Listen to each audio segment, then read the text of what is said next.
Alden Richards, naguluhan na ngayon kung papakasalan na nga ba itong si Catherine Bernardo. Uy, bakit naman? Bakit nagkaroon ng pag-alinlangan ang gwapong aktor na si Alden sa pag-ibig niya sa pretty girl na si Catherine? Oh my God, hindi umano bagay na basta na lang na pakawalan nila ang isa't isa dahil sadya nga naman na hindi ito ang nararapat na maisakatuparan. Dahil dito, marami ang nagsasabi na baka ayaw na talaga ni Catherine na ipagpatuloy ang kanyang pagmamahal para sa gwapong aktor na si Alden Richards. Huy, bakit naman? Alam ng taong bayan kung gaano kamahal ni Alden ang pretty girl na si Catherine. Baka nga siguro ay mayroon ang ibang minamahal ang dalaga kaya nagawa niyang talikuran ang mga pangako nila sa isa't isa ng pretty girl na si Catherine at ng gwapong aktor na si Alden Richards. Kung ano man ang kanilang pangarap, kung nanaisin nilang magtagumpay at magiging maligaya sa habang buhay, marami ang nagsasabi na malaki ang posibilidad na magkaroon ng habang buhay na kaligayahan sa relasyon ng dalaga at binata.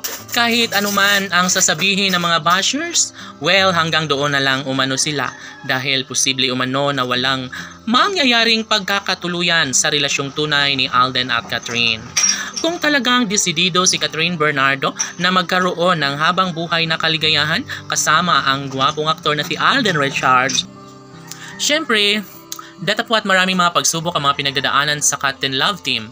Well, hindi rin naman maiwawala sa isip ng mga fans na talagang siguro nga ay hindi na nila mahal ang isa't isa ni Alden at Catherine. Ngunit mali ang nasa puso ng mga fans ng Cat and Love team dahil pinapatunayan at mas lalong umiinit ang relasyong tunay ng dalaga at binata na kahit ano pa ang sasabihin ng mga bashers ay talaga nga namang wala nang sinumang makakapigil nito. Wala nang sinumang makahadlang sa kanilang sumpaan. Although masayang Yes, tama nga naman ang mga fans na kung mahal nila ang isa't isa ni Alden at Catherine ay dapat lamang nakala itong patunayan sa mas lalong madaling panahon dahil wala nang sinumang makakaangkin sa matamis na pag-ibig ni Catherine kundi ang gwapong aktor na si Alden Richards lamang.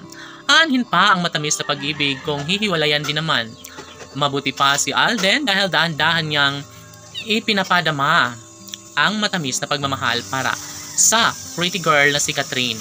Yes, hindi na baleng masaktan ang puso ni Alden basta't ginagawa niya ang lahat ng mga bagay na makapagbibigay kasiguraduhan na darating ang tamang panahon na maikasal din ang gwapong aktor na si Alden Richards sa babaeng pinakaminamahal na si Catherine Bernardo. Laban!